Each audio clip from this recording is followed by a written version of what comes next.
나중은 창대할 것입니다. 성경 말씀 창세기 37장 19절 20절에 서로 이르되 꿈꾸는 자가 꾸는도다. 자, 그를 죽여 한 구덩이에 던지고 우리가 말하기를 악한 짐승이 그를 잡아먹었다 하자. 그의 꿈이 어떻게 되는지 우리가 볼 것이니라 하는지라. 요셉은 꿈꾸는 사람이었습니다. 때로는 꿈꾸는 사람들에게 시련과 위기가 찾아옵니다. 어떤 사람들은 우리의 꿈을 방해하기도 할 것입니다. 그렇지만 여러분, 창세기의 마지막 부분을 보셨다시피 요셉의 꿈은 성취되었습니다.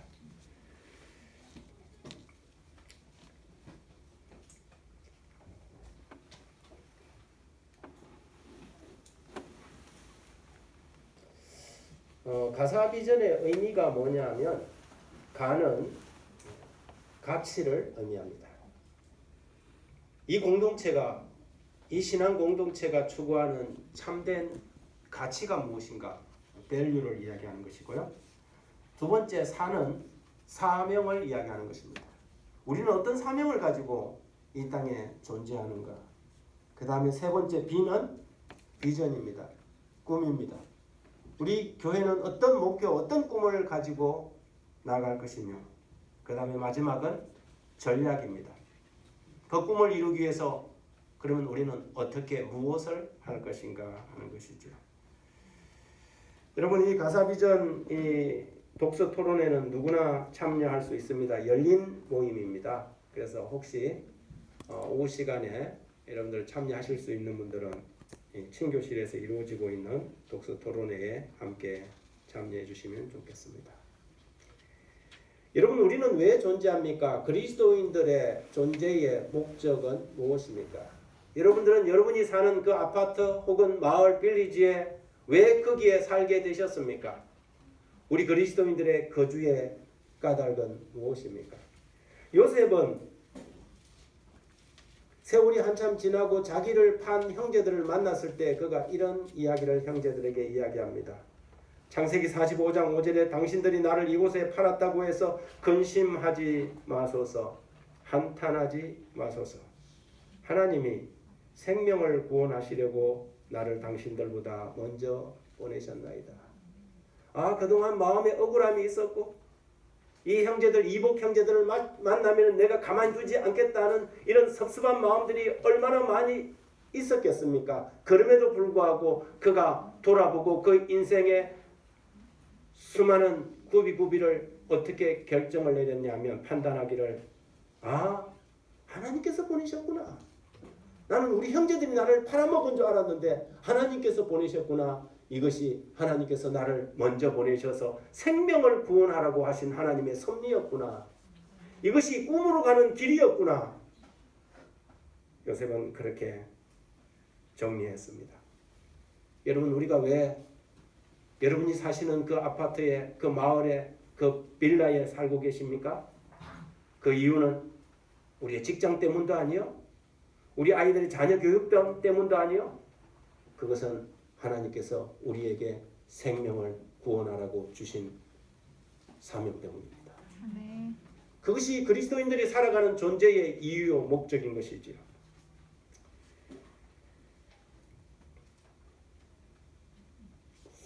죄송합니다.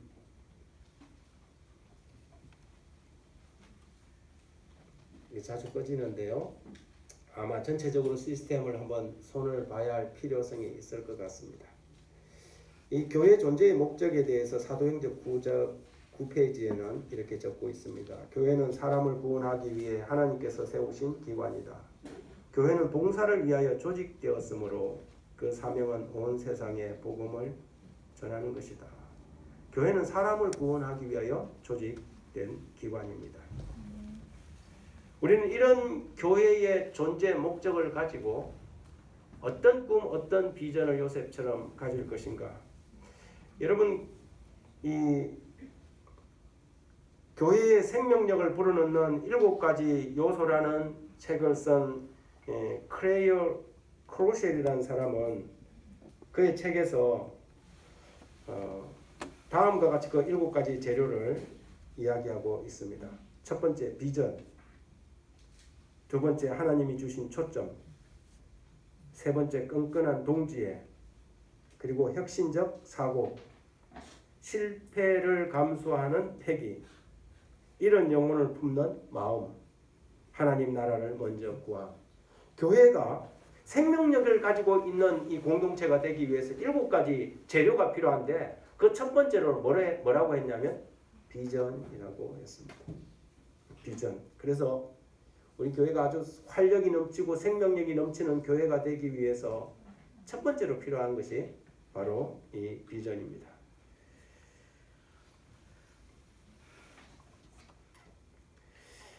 잠언 29장 18절에 꿈이 없는 백성은 망할 수밖에 없다. 하나님의 법을 지키는 이들은 얼마나 복되랴 그랬습니다.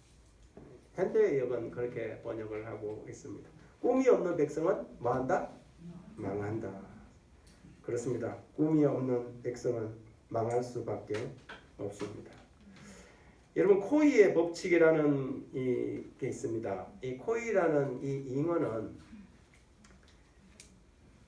작은 어항에다가 키우면 5cm 내지 8cm 정도 성장합니다. 그런데 그것을 좀 더 큰 수족관에 넣으면 이게 15cm에서 25cm까지 자란다고 합니다.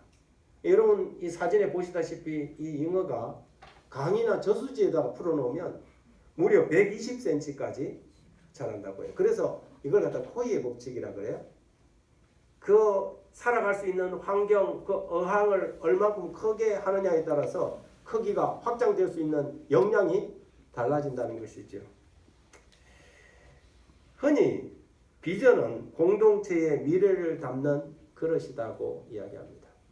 어떤 꿈을 품느냐, 어떤 꿈을 가지느냐에 따라서 그 사람이 자라갈 수 있는 한계가 달라진다는 것이지요. 우리 세울산 교회의 비전은 무엇입니까? 이전에 목사님이 만들어 놓은 비전 말고요. 우리 공동체가 공유하고 있는 비전을 말이죠. 여러분 가사비전 독서 토론회는 바로 그런 것을 찾아가는 것입니다. 예전에는 비전이나 뭐 이런 것들을 대부분 한 리더가 그냥 탁 만들어 갖고 백성들에게 그냥 탁 공표하고 이리 갈 테니까 따라오십시오. 그렇게 하는 경우들이 많았는데 우리 세울사는 그렇게 하지 않을 것입니다. 지금 우리가 함께 꿈꾸고 함께 만들어 갈 것입니다. 아멘. 우리의 비전이 무엇이냐에 따라서 미래 우리의 모습도 달라질 것입니다. 여러분 부산 사직동에 가면 그 사직동 그 경기장 왼편으로 언덕 위에 큰 교회가 하나 있습니다. 우리가 흔히 말하는 풍성한 교회라는 이름을 가진 교회인데요. 사직동과 동네를 바라보는 그 언덕 위에 우뚝 서 있습니다. 26년 전만 하더라도 그 교회는 고작 20명 교인들로 이루어져 있는 지하교회였습니다. 1996년 새로 개척한 이 풍성한 교회 외에 그 해에 수백 개의 교회가 개척되었습니다. 그런데 그 많은 교회들이 다시 문을 닫거나 지리멸렬하게 이렇게 하다가 그냥 멈추거나 혹은 아직도 여전히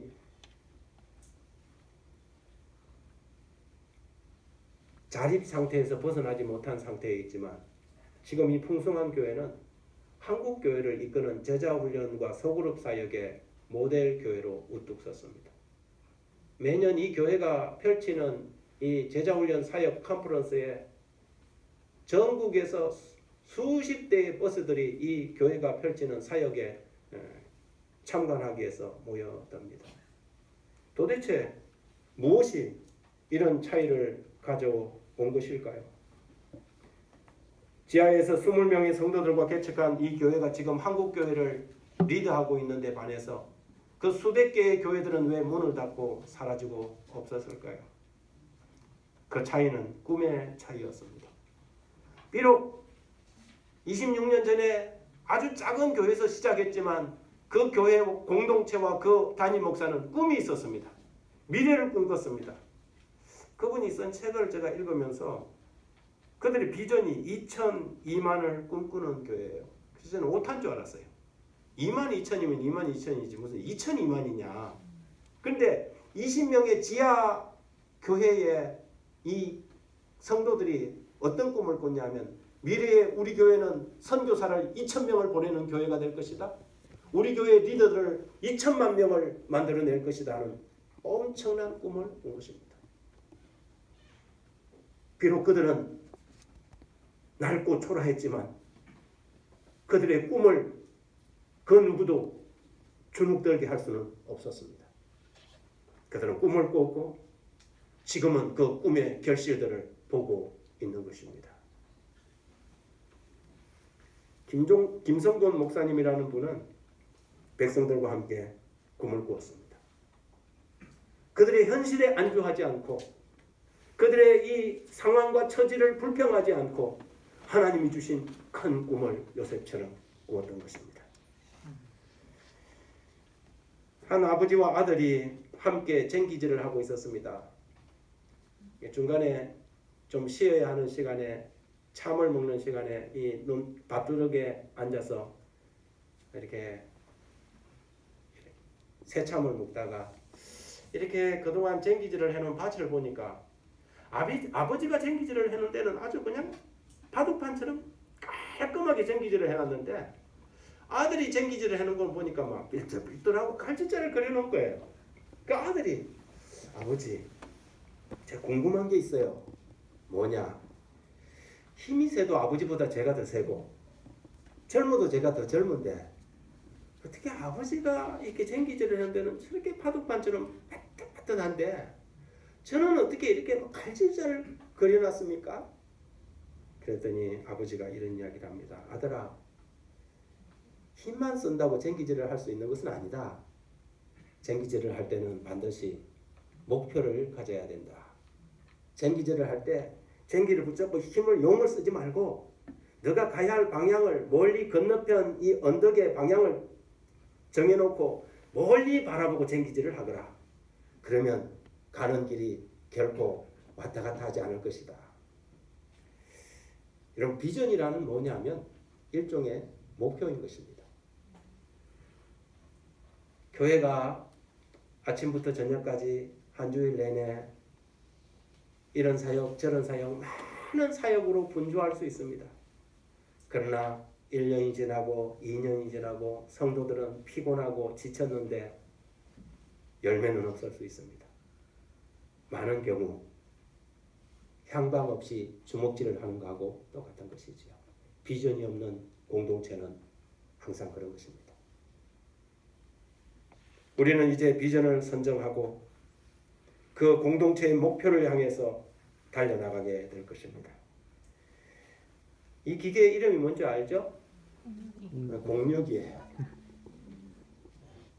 비전은 중요한 것이 뭐냐면 어떤 한 지도자의 생각 속에서 나오는 것보다 더 중요한 게 공유와 공감입니다.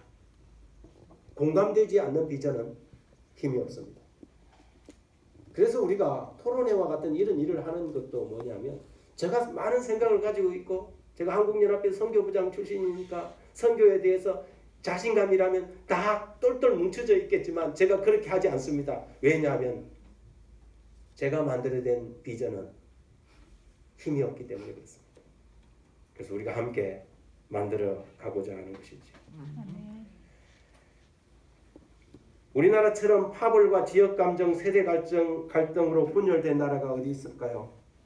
그런데 우리나라가 온 나라가 하나로 똘똘 뭉쳤던 때가 한 번 있었습니다. 2002년 세계 월드컵 때였습니다.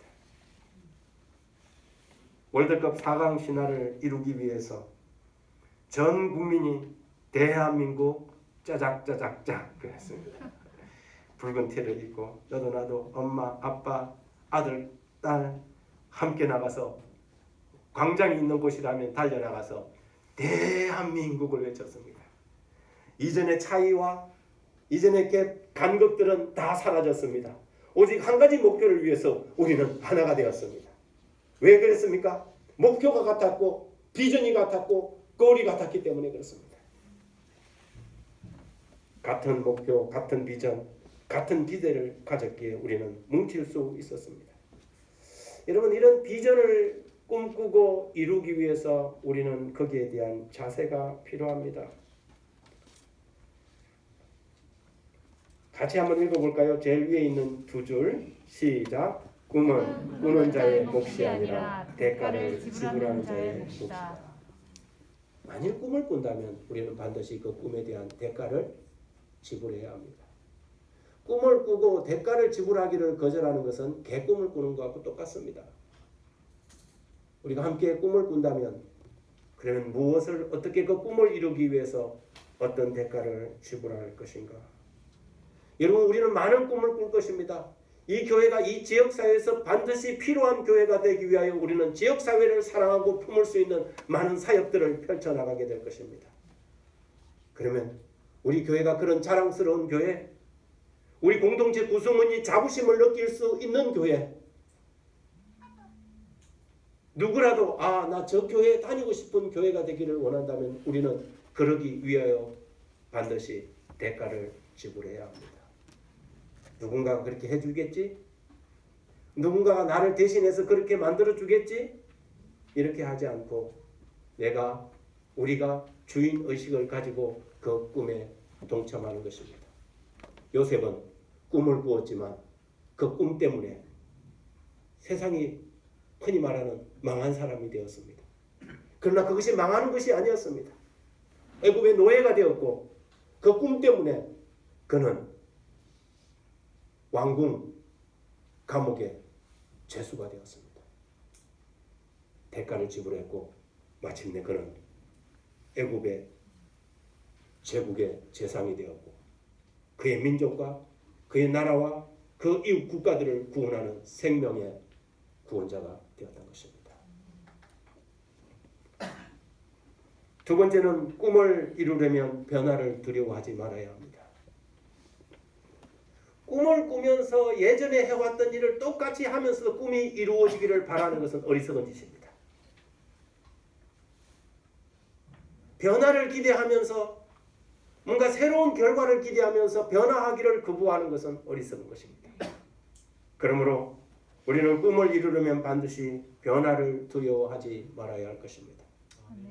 교회의 시스템과 제가 어제도 말씀드렸지만 그것이 어떤 원칙의 문제가 아니라면, 그것이 우리가 그리스도를 사랑하고 이웃을 사랑하는 그 문제가 아니라면 바꿀 수 있는 것은 모두 다 바꾸겠다는 마음의 각오를 가져야 합니다. 변화를 두려워하지 말라는 것이죠. 1968년 당시 스위스는 세계 시계 시장의 80%를 차지하고 있었습니다. 그러나 디지털 시장을 무시하고 전통을 고집하다가 일본의 세이코사에 점령당하고 말았습니다. 참 무서운 것은 그 전자시계를 처음 개발한 것도 스위스의 회사였습니다. 그렇지만 변화를 수용하기에는 너무 이 국가가, 국민들이 너무 보수적이었던 것이지요. 여러분 잘 아시는 워렌 버핏입니다. 이 사람하고 점심 한번 먹으려 해도 돈을 수억을 내야 된다고 하지 않습니까? 그런데 날마다 그하고 붙어 다니는 사람이 있었는데 그의 자가용 비행기 조종사였습니다. 그런데 그의 나이가 꽤 들어서 이 플린트라는 이 그의 조종사도 은퇴할 시간이 되었습니다. 그러다가 한번 이 회장님하고 이런 이야기를 진지하게 못 나눠봤는데 그래도 기회 있을 때 한번 이야기를 나눠봐야 되겠다 싶어서 이런저런 이야기를 나눴어요. 그러면서 그래, 자네는 퇴직하고 나면 뭘 할 건가? 자네가 하고 싶은 걸 한번 써보게. 그래서 20가지를 평소에 생각해놨던 걸 떼고 적어서 이렇게 보여줬어요. 그러면 여기서 하고 싶은 게 진짜 먼저 하고 싶은 거 우선순위 한 5가지만 뽑아보라. 그래서 이제 그걸 갖다 이제 체크를 5가지를 이렇게 체크를 하자. 이 워런 버핏이 하는 말이 그러면 다른 것은 어떻게 하려고? 그러자 그가 그렇게 이야기합니다. 그것은 그 5가지를 진행해 가면서 틈틈이 이루고 가겠습니다. 그에 대한 대답을 지금 이야기를 하는 것입니다. 아닐 스프린트. 자네는 지금 잘못하고 있는 거야. 자네가 지금 중요하다고 생각하는 5가지 외에 그 어떤 것도 관심을 기울여서는 안 돼. 이렇게 이야기를 했습니다. 오직 비전에 집중하는 것입니다. 왜 많은 공동체가 이리 갔다 저리 갔다 흔들리고 산으로 갈까 바다로 갈까 하는가? 목표가 없었을 때도 그렇지만 비전과 상관없는 많은 일들이 쳐들어와요. 여러분, 제가 한번 차를 타고 가는데 춘천 어딘가에 현수막이 하나 걸려 있었어요. 그 뭐라고 딱 걸려 있었냐면 우리는 국밥에 목숨 걸었다 일선하는 거예요. 제가 지나가려다가 마침 점심시간도 됐고 해서 차로 그냥 바로 거리 들어갔어요. 도대체 목숨 건 국밥 한번 먹어보자. 뭐 많은 메뉴들이 있을 겁니다. 여러분, 울산은 어떤지 모르겠습니다. 제가 제 경험상으로는 흔히 말해서 줄 서서 먹는 이 식당은요, 어떤 식당이냐면 주 메뉴 하나에 목숨 거는 식당이에요. 메뉴가 30개, 40개 되는 식당이 이것도 뭡니까? 오브라이스도 하고 뭐도 하고 쫙 메뉴 붙어 있는 식당에 가보십시오. 손님들 많을까요? 거의 없어요. 거의 그 간판부터가 그 자기의 주력 메뉴를 딱 해놓고 나머지 사이드 디시는 그냥 간단하게 그냥 몇 가지 하는 것이지, 진짜 이 식당은 자기의 목숨 건 뭔가를 가지고 있는데요. 그런 데만이 성공합니다. 근데 교회 일도 마찬가지예요. 이분이 와서 이것도 우리 한번 해보죠. 저 교회는 이거 해갖고 잘 된다는데 이거 한번 해보죠. 그러다 보면요, 그 교회는 꿈을 잃어버리게 됩니다. 비전에 집중하는 것이 중요한 것이죠. 비전과 상관없는 것은 과감하게 포기할 줄 알아야 합니다. 욕심을 버려야 되는 것이죠. 이것을 우리는 생명의 가지치기라고 부릅니다. 봄이 되면 농부들은 가지치기를 합니다. 전정을 하지 않습니까? 왜 아깝게 그 가지를 잘라냅니까? 그리해야만 가을에 좋은 결과를 가져올 수 있기 때문에 그렇습니다. 어떨 때는 열매가 맺히면 하나씩 그냥 다 따줍니까? 따줍니다.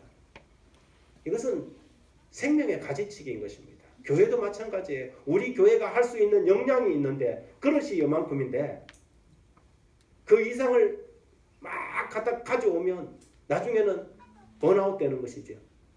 그래서 우리는 비전을 정하고 골을 정하고 나면 거기에 맞는 비전을 향해서 달려나가게 될 것입니다.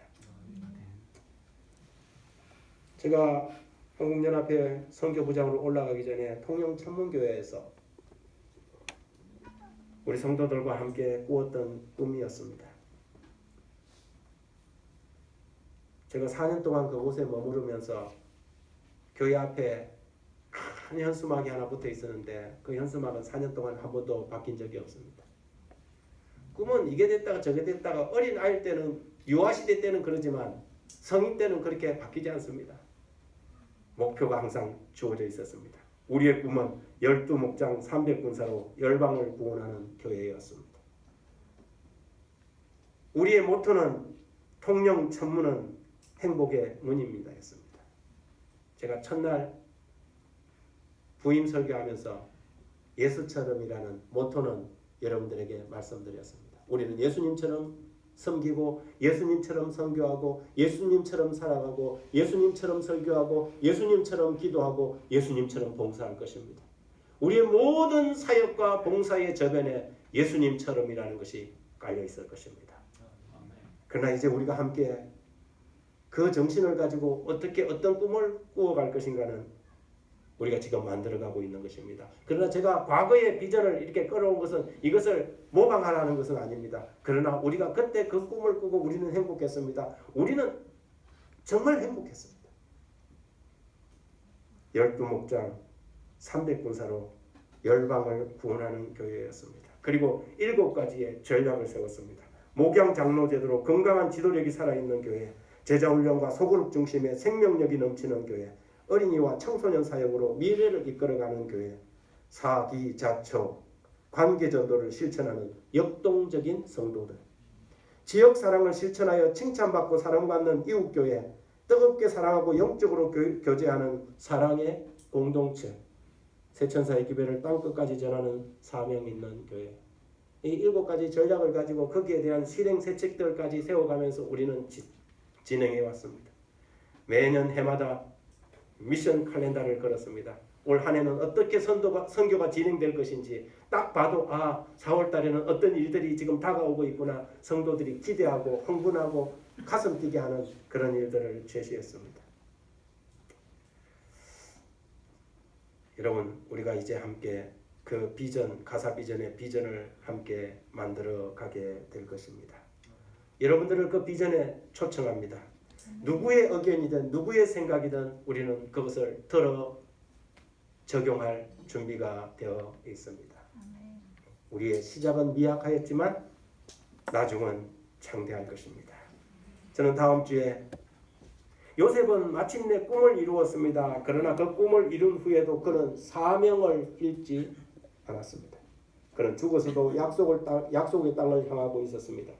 그래서 저는 다음 주에는 가사 비전 중에 두 번째 사명에 대해서 이야기하고자 합니다. 아름다운 비전, 아름다운 꿈으로 여러분을 초대합니다. 감사합니다.